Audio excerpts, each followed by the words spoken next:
कोशिश ये की जा रही है कि ज्यादा से ज्यादा लोगों तक वैक्सीन पहुंचाई जाए। लेकिन अब देश के कई बड़े डॉक्टर्स ने सरकार को एक रिपोर्ट सौंपी है। जी हां, इसमें दावा यह किया जा रहा है कि वैक्सीन को अंधाधुंध तरीके से लगाए जाने का नकारात्मक असर हो सकता है, यानी कि कोरोना संक्रमण से ठीक हुए लोगों में बनी नेचुरल इम्यूनिटी वैक्सीन से बेहतर होती है। यह दावा कर रही है एक संस्था जिसका नाम है IPHA, Indian public health association.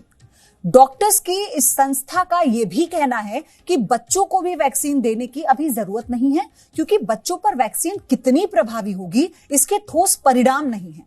यानी वैक्सीन का इस्तेमाल वहीं पर हो जहां इसकी जरूरत है। मेरे साथ 3 एक्सपर्ट्स हैं, यानी वरिष्ठ डॉक्टर हैं। मेरे साथ डॉक्टर MC मिश्रा, पूर्व डायरेक्टर एम्स, जुड़ गए हैं। डॉक्टर अंशुमान कुमार, कैंसर विशेषज्ञ हैं। Doctor Sandeep Dhawan, Fortis research, हमारे साथ जुड़े हैं। आप तीनों का जब एक्सेसिव हर mRNA वायरस जो है वो म्यूटेट करता है, और कोरोना वायरस एक mRNA वायरस है। जितना ज्यादा ट्रांसमिशन होगा वायरस का, उतना ज्यादा म्यूटेशंस आएंगी। तो वैक्सीन की जो स्ट्रैटेजी है कि हर किसी को वैक्सीनेट किया जाए, उस स्ट्रैटेजी के ऊपर मेरे को लगता है कोई क्वेश्चन नहीं उठाया गया इस रिपोर्ट में। ओनली जो बात की गई है और जो कहा जा रहा है कि उसके अंदर हम फिल्टर करें कि किसको प्रायोरिटी दें और किसको प्रायोरिटी के पीछे रखें। जिन पेशेंट्स को कोविड हो चुका है, हमने कई बार हम क्लिनिकल प्रैक्टिस में हम जब एंटीबॉडीज करा रहे हैं और एंटीबॉडी का हाई आ रहा है टाइटर, तो हम एक्चुअली उनको एडवाइस कर रहे हैं कि आपको वैक्सीन की जरूरत नहीं है। अगर आप डेटा देखें तो पोस्ट कोविड 90 डेज तक तो ये प्रूवन है कि एंटीबॉडीज आपकी बॉडी में रहती हैं।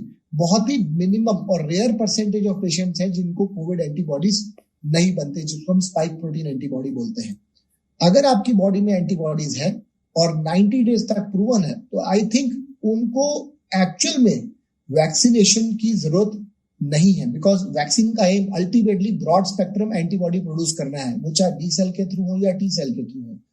अगर ये एंटीबॉडीज आपकी बॉडी में है तो एक्चुअल में ये एक अच्छी बात है कि आप ऑलरेडी प्रोटेक्टेड हैं और आपको वैक्सीनेशन अपनी आप और 3 महीने तक डिले कर सकते हैं। तो जैसा कि पिछले स्पीकर्स ने बोला है कि 6 से 8 महीने तक एंटीबॉडीज रहती हैं।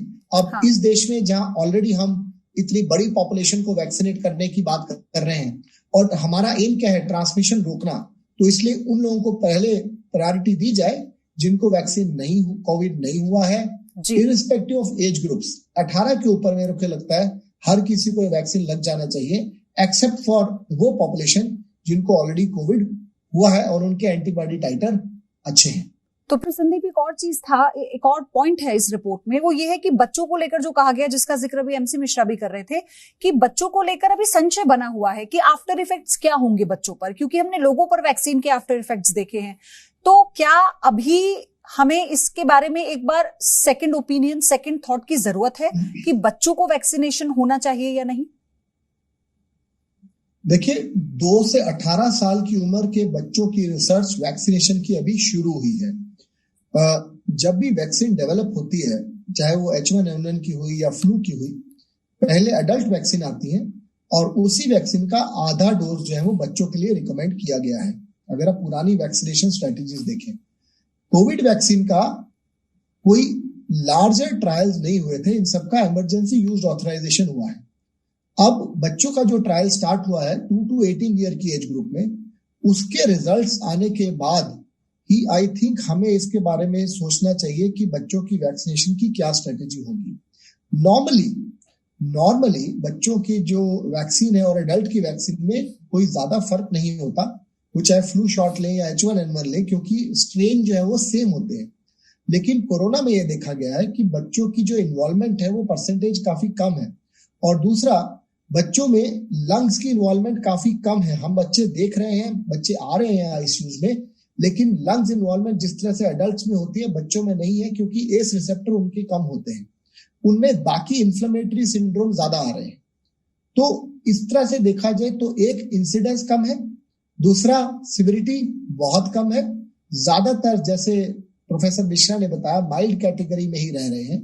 तो बिना रिसर्च के बच्चे, प्रेग्नेंट फीमेल्स, लैक्टेटिंग मदर्स पे अभी तक कोई भी रिसर्च इस वैक्सीन के बारे में नहीं हुई है, तो मेरे ख्याल से अभी हमें बच्चों को इस कैटेगरी से वैक्सीनेशन से थोड़ा सा दूर रखना चाहिए।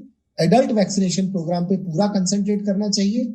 और जो अभी तक जो मेरा ओपिनियन है, जितना भी प्लान अभी तक बना पूरी गया तरह है, से ग्रीन सिग्नल ना हो, मतलब इससे ऐसे कहें, जब तक मेडिकल रिसर्च जब तक इसके ऊपर कुछ और ना आ जाए, तब तक बच्चों के वैक्सीन पे अभी हमें थोड़ा और वेट करना चाहिए।